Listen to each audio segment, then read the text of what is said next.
امام احمد بن حنبل رحمۃ اللہ تعالی علیہ حضرت سیدنا ابو ہریرہ رضی اللہ تعالی عنہ سے روایت کرتے ہیں کہ ایک قبیلے کے دو شخص ایک ساتھ نبی پاک صلی اللہ علیہ وسلم پر ایمان لے کر آئے۔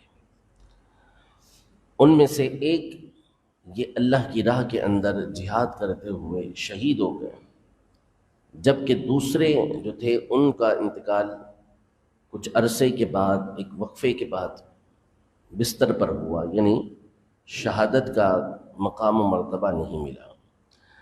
تو حضرت طلحہ بن عبید اللہ جو عشرہ مبشرہ میں سے صحابی ہیں، جلیل القدر صحابی ہیں، انہوں نے خواب دیکھا کہ وہ شخص کہ جو بعد میں جن کا انتقال ہوا اور بستر پر انتقال ہوا، اس شہید سے پہلے جنت کے اندر داخل ہو رہا ہے۔ تو وہ فرماتے ہیں بڑا تعجب ہوا مجھے کہ مقام اس کو شہادت کا ملا اور میں دیکھ ہی رہا ہوں کہ جنت کے اندر یہ شخص پہلے داخل ہوا۔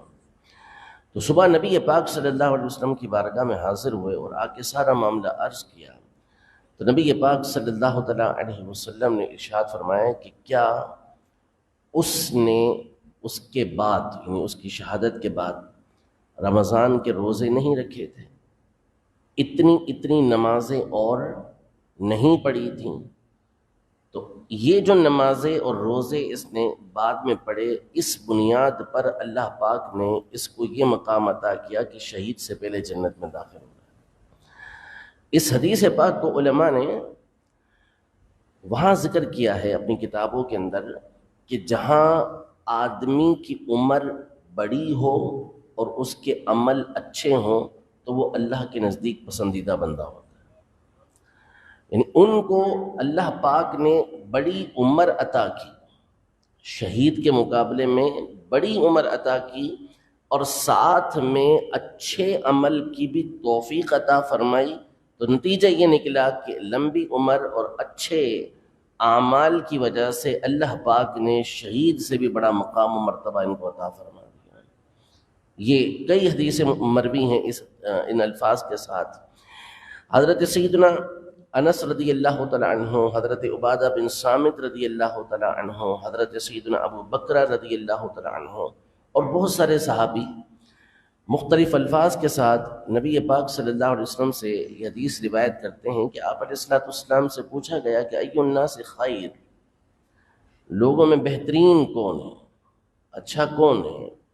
تو نبی پاک صلی اللہ تعالیٰ علیہ وسلم نے ارشاد فرمایا اطولهم اعمارا واحسنهم اعمالا، یعنی جس کو اللہ پاک لمبی عمر عطا کرے اور اچھے اخلاق عطا کرے، اچھے اعمال عطا کرے۔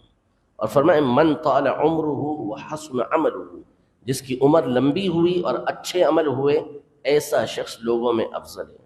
پوچھا گیا ای الناس شر، کہ لوگوں میں بدترین شخص کون ہے، برا شخص کون ہے؟ فرمایا من طال عمرہ وساء عملہ، وہ شخص کہ جس کی عمر لمبی ہو اور اس کے عمل برے ہوں، بڑھاپا آ جائے اس کے باوجود بھی اللہ پاک کی بارگاہ میں توبہ نہ کرے، اللہ پاک کی بارگاہ میں حاضر نہ ہو، تو فرمایا کہ یہ شخص بدترین ہے۔ تو جہاں اسلام میں بڑھاپے کے فضائل بیان ہوئے، اللہ پاک کی رحمتوں کا بیان ہوا، وہیں پر وہ شخص کے جو بڑی عمر ہونے کے بعد، نصیحت آنے کے بعد بھی نصیحت کو قبول نہیں کرتا اور برائی کے اندر مبتلا رہتا ہے، تو ایسوں کی مذمت قرآن و سنت کے اندر کی گئی۔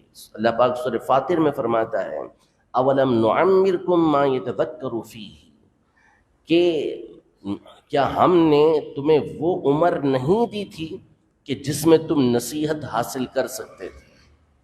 اتنی عمر تمہیں مل چکی تھی، اگر تم نصیحت حاصل کرنا چاہتے تو نصیحت حاصل کر سکتے تھے، لیکن تم نے نہیں کی۔ تو اللہ پاک کی بارگاہ میں طویل عمر کی، بڑی عمر کی دعا کرنی چاہیے، لیکن ساتھ ہی ساتھ اللہ پاک سے خیر و عافیت کی دعا کرنی چاہیے۔ موت کی تمنا کرنا دنیا کے مسائل، پریشانیوں کی وجہ سے، مشکلات کی وجہ سے موت کی تمنا کرنا جائز نہیں ہے، گناہ ہے کہ بندہ تمنا کرے، لیکن اللہ کی بارگاہ کے اندر دعا جو کرنی چاہیے بڑی عمر کی، وہ اس اعتبار سے کہ اللہ پاک اس عمر کے اندر ہمیں مزید نیکیاں کرنے کی توفیق عطا فرمائے۔ ہم دعا کرتے ہیں اللہ کی بارگاہ میں کہ اللہ ہمیں نزا کی سختیوں سے محفوظ فرمائے، موت کا جو وقت ہوتا ہے نزا کا، اس کی سختیوں سے محفوظ فرمائے، یہ دعا مانگنی چاہیے۔ لیکن چونکہ ہمارے جو بزرگان دین تھے ان کی نظریں ہمیشہ آخرت کی طرف ہوتی تھی، ساری توجہ آخرت کے درجات کے بلند کرنے کے لیے کہ وہاں پر ہمارے مرتبے بلند ہوں، اس کی طرف نظر ہوتی تھی۔ تو سیدنا عمر بن عبدالعزیز رضی اللہ تعالیٰ عنہ اور دیگر ہمارے بزرگان دین یہ تمنا نہیں کرتے تھے کہ موت کے وقت ان کو تکلیف نہ پہنچے، وہ چاہتے تھے تکلیف پہنچے، سختی ہو۔ وجہ اس کی یہ ہے کہ مومن کو جو بھی تکلیف پہنچتی ہے اس پر اللہ پاک اسے اس پر اللہ پاک اسے ثواب عطا فرماتا ہے، اس کے درجات بلند فرماتا ہے۔ تو وہ کہتے تھے کہ بالکل آخری وقت ہے کہ جس میں ہم اپنے مرتبے اس انداز میں بڑھا سکتے ہیں، تو اس لیے ہم اللہ کی بارگاہ میں یہ دعا بھی نہیں کرتے۔ موقع جتنا زیادہ اللہ کی بارگاہ میں مل رہا ہے کہ ثواب حاصل کر سکیں، درجات بلند کر سکیں، یہ ان کا کام تھا۔ ہمیں بہرحال عافیت کی اللہ کی بارگاہ میں دعا کرنی چاہیے، لیکن لمبی عمر وہ اچھی کہ جس کے ذریعے اللہ پاک اچھے عمل کی توفیق دے۔ ایک حدیث مبارکہ سیدنا عبداللہ ابن مسعود رضی اللہ تعالیٰ عنہ سے مروی ہے کہ نبی پاک صلی اللہ تعالیٰ علیہ وسلم نے ارشاد فرمایا کہ اللہ کی مخلوق کے اندر اس کے کچھ خاص بندے ہیں، کچھ خصوصیات بعض لوگوں کو حاصل ہیں۔ کیا؟ ارشاد فرمایا کہ یہ وہ بندے ہیں کہ جن کو اللہ پاک اچھے عمل کے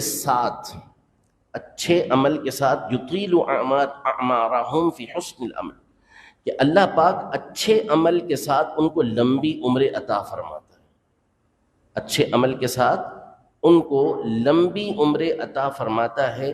وَيُحَسِّنُ أَرْزَاقَهُمْ، اور ان کو اچھا رزق کمانے کی توفیق و سعادت دیتا ہے کہ ان کے رزق بڑے پاکیزہ ہوتے ہیں۔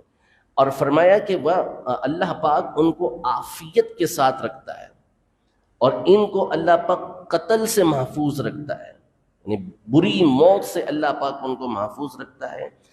اور ارشاد فرمایا کہ اللہ پاک ان کو عافیت کے ساتھ ان کے بستر پر موت دیتا ہے، یعنی اللہ کی راہ کے اندر قتل نہیں کیے جا رہے۔ کتنا بڑا مقام و مرتبہ ہوتا ہے شہید کا، جس کی تمنا کی گئی۔ فرمایا موت بھی آ رہی ہے تو بستر پر آ رہی ہے کہ اللہ پاک ان کو موت دے رہا ہے بستر پر، وَيُعْطِيهِمْ مَنَازِلَ الشُّهَدَاء، لیکن اللہ پاک ان کو شہیدوں کا مرتبہ عطا فرما دیتا ہے۔ وَيُطِيلُ أَعْمَارَهُمْ، اللہ پاک ان کی عمروں کو لمبا کرتا ہے اچھے عمل کے ساتھ۔ جتنے اچھے عمل ہوں گے عمر بڑی ہوگی، اتنا ہی فائدہ ہوگا۔ تو رب العزت جل وعلا ہم سب کو نصیحت حاصل کرنے کی، نصیحت قبول کرنے کی توفیق و سعادت عطا فرمائے۔ کہ عمر بڑی ہوتی جاتی ہے تو بعض اوقات دل سخت ہوتا چلا جاتا ہے، اب نصیحت بھی اثر نہیں کرتی، اور یہ بہت خطرناک معاملہ ہوتا ہے کہ بندے کا دل سخت ہو جائے بڑی عمر ہونے کی وجہ سے، اور نصیحت کو بندہ قبول نہ کرے۔ اور جس کو اللہ یہ توفیق دیتا ہے کہ اس کی عمر اسلام کے اندر بڑی ہوتی چلے جائے، تو اللہ پاک طرح طرح کی نعمتیں اس کو عطا فرماتا ہے۔ رب العزت جل وعلا ہم سب کو بھی طویل عمر، عافیت اور خیر والی اور اچھے عمل والی عطا فرمائے، اور اپنی زندگی کا اللہ پاک ہمیں مقصد سمجھنے کی توفیق عطا فرمائے، نیک اعمال کرنے کی توفیق عطا فرمائے۔ آمین بجاہ النبی الامین صلی اللہ تعالی علیہ وآلہ وسلم۔